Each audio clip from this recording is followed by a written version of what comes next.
Hey everyone, welcome back to the channel. Hey, tonight we're going to do a quick review and unboxing of this new Joe 3200 PSI pressure washer. So I'm going to take it out of the box, show you what comes with it, break it all down, put it together, and then we're going to do a quick test so you can get your opinion of, and mine too, of what I think about this new pressure washer. Okay guys, so just to give you some information about this particular pressure washer. It does up to 3200 PSI on it. This does have a 14 amp brushless induction motor. The induction motor and it being brushless makes it a lot quieter while it runs. So you know, to me that's a real plus. I have another Joe pressure washer that I've had for over a year and it works very well. It's not as powerful as this one is, so I'm really excited to see how well this one works too. Just a few other things, you know, what's included with it. You get a wand, you get a 20-foot high pressure reinforced hose with it, and multiple tips. I'm going to go ahead and open this box up and show you as we go what all you get with it. And just so you know, I've never put one of these together either, so we're going to do it together here. It shouldn't be too difficult. Most of these are fairly easy to put together. Let's see here. So I'm going to take stuff out and get it all laid out for you. You can see how it's packed in the box. Once I get it laid out, then we'll go through and review it. So I took it off the table here because I want you to be able to see down in the box here.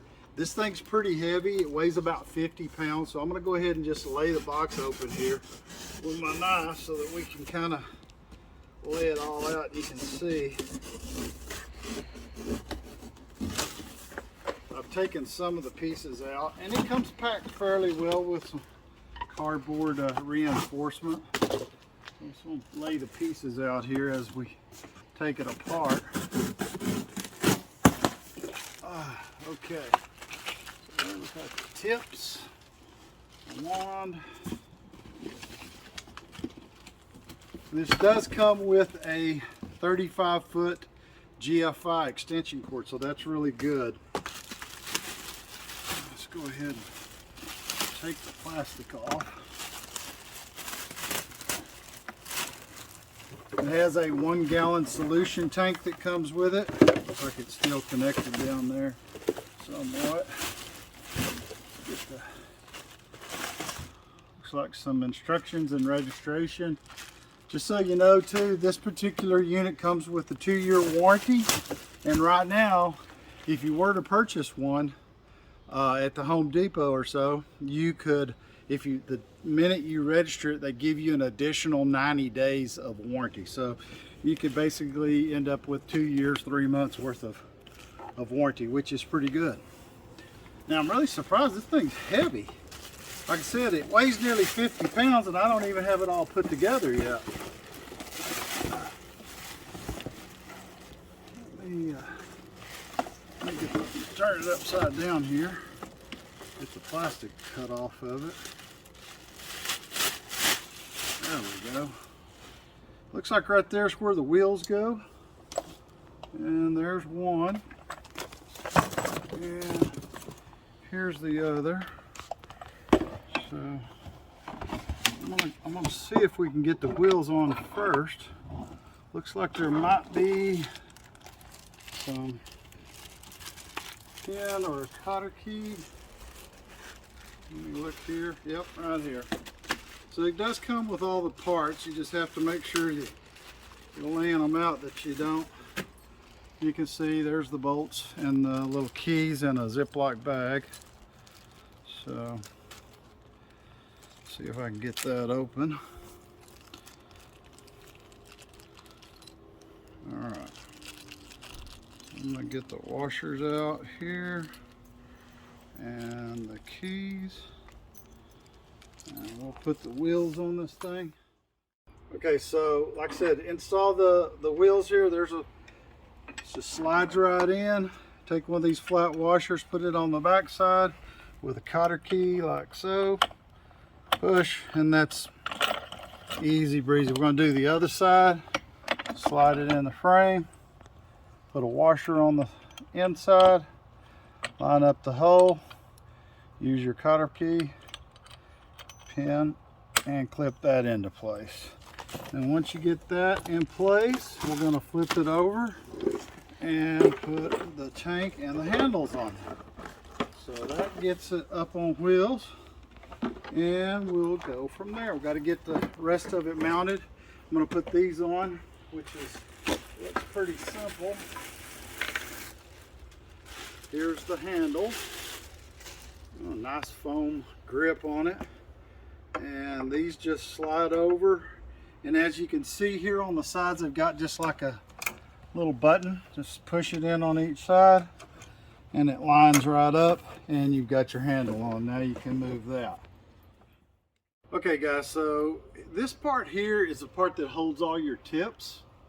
And also when you wrap up your electrical cord, you can hang it here. And it mounts towards the front like so. Now there's a couple of long screws, some spacers, and a couple of nuts, so it's pretty simple. Just slide it through and line it up with the first hole there. Goes right like that. There's a second one that goes through the other side over here. Let me get it lined up. There we go. Now this is what holds your wand, so it just slides onto the back side. And then you've got a couple of little nuts here that you can use. Pretty simple, doesn't require anything special. This is probably like I'm not even sure you even need a wrench to put this together. It looks like that back piece is slotted, so it'll hold the nut in place while you use the wing nut to tighten it down. And just finger tight, you know. Doesn't have to be super tight because this is not going anywhere. And then on this side is another bracket to kind of help hold your hose when you have it on. If you want to hang it off there. This one's a little more difficult because I can't see. But we'll get it and slide it in place and tighten it down. Again, just hand tight, no really special wrenches needed for this. There we go. And then if you come around to the front, I'm gonna get, this thing does come with 5 tips, and they're color coded, which I really like. Check them out with the package here. And you know, they start from 0 being the red. And you can see it just pops right in place. Let's see, there's a 15 and a 25.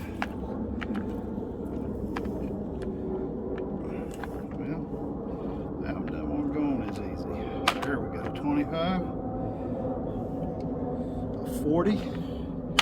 And this one here is specifically used when you're applying soap. So if you're like washing your windows on your house, or you're going to wash your car and you're going to use soap from the tank itself, this is a tip that you want to put on the end of the wand to put your soap on your work order there. So again, I'm going to take my knife out, unleash this power cable. Be careful when you're cutting the plastic off this, if you're using a knife or a razor blade, that you don't cut the cord.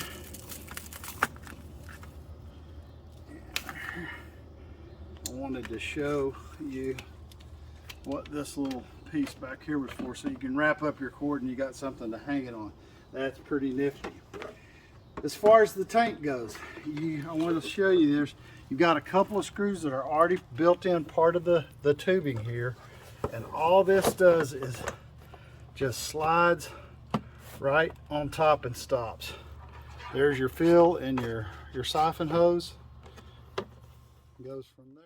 Okay guys, so now we're going to put the wand together here. Get this opened up. This is really just 2 pieces, pretty simple. You can see It's got a protection little piece here on the thread so that you have that. And these only need to be hand tight too. You don't really need to use a wrench on this. Most of the time when I put them together, I'll just hand tight most of them. I've put together a couple of these like this. Like I said, usually you can just get it hand tight like this, but if you need to, get you like an adjustable wrench, just hold it and finish tightening it here. Here's the bottom thread, and that's where the hose comes into play, and it just attaches to the bottom. Now, one of the things is these do have like a little O-ring on them, so if you have any like these are already lubricated but you want to keep them lubricated, so you know, just a little lube there every now and then makes it easier, because you have to push it in and then actually thread it onto the trigger like so. Then you're going to take the other end of your hose, and these are I mean, they'll unwind, so when you get it all connected you should be able to connect it here. Right here on the side is where you're going to connect the other end of the hose, and again you want to push in just a little bit till it stops, and then just hand tight this. Don't over tighten it, because then they can be difficult if they're over tightened to unloose without boogering this part of the end of the hose. So do that. A couple of things I wanted to show you. This is the on-off button, and this is this adjusts how much solution detergent you're going to spray out the end if you're putting on any kind of soap or anything. But one of the things I wanted to tell you about this is never ever power this thing on until you have your water hose connected and the water turned on. The water hose connection is right here, and I'm going to show you here in a minute when we test it. You'll see I'm going to connect it into the water hose here, turn the water on, then connect it to power, and then actually power it on, and you should hear the motor come on and then stop. And the motor only engages when you engage the trigger on the wand. Okay guys, I've got the power cord plugged in. You do have a 35-foot power cord with a GFI on the other end of it. One of the things, like I mentioned before, is you want to have your water hose connected here, and you want to make sure you have the water turned on before you ever turn the power switch on here. And a quick way to always test before you turn the motor on is just pull the trigger. If you're getting water out of the end of the wand, then you know you have water to the machine, and you can flip it on. And then let's just give it a quick test here. You can see there's a dark spot here, so let's just go to town on it.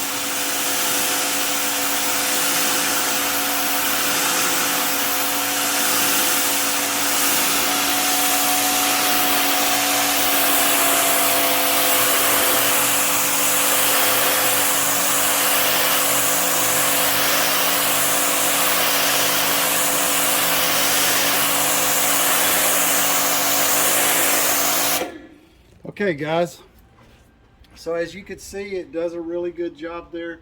This particular one is the 15-degree tip that I used on that, which usually works really good.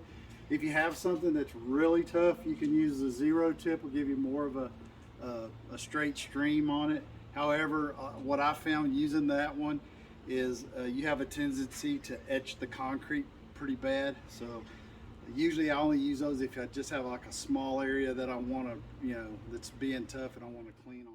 Okay guys, I'm going to change the tip. To change the tip on these things are really easy. You just pull it, pops right off. I wanted to demonstrate the tip that shows for the soap, and you can see right here on the end of it, it says soap. And all you do is just slide it in there, pop it, it locks it into place. We have the power still on, and let's see. It takes a minute for it to pick up the soap. Give it a second here. There we go. Now we'll start to get some soap here.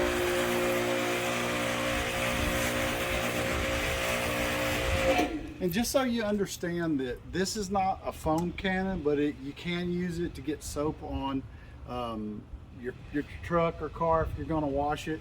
What I would use it for probably is if I was washing the windows on my house, because it's low pressure but it gets the soap up there. You can spray from the top and let it run down and then clean your windows. But that's how the soap tip works. Again, I wanted to show you that it does have an adjustment here from a minimum soap to maximum soap. So if it's all the way here, it's set at the max. If it's straight up here, it's the minimum, and that's what determines how much detergent it pulls when you're running that. Okay guys, hopefully this was helpful for you. If it was, make sure you hit the like button.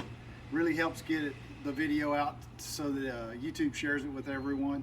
Don't forget to subscribe. Make sure you share this with your friends and family, and until next time, stay safe.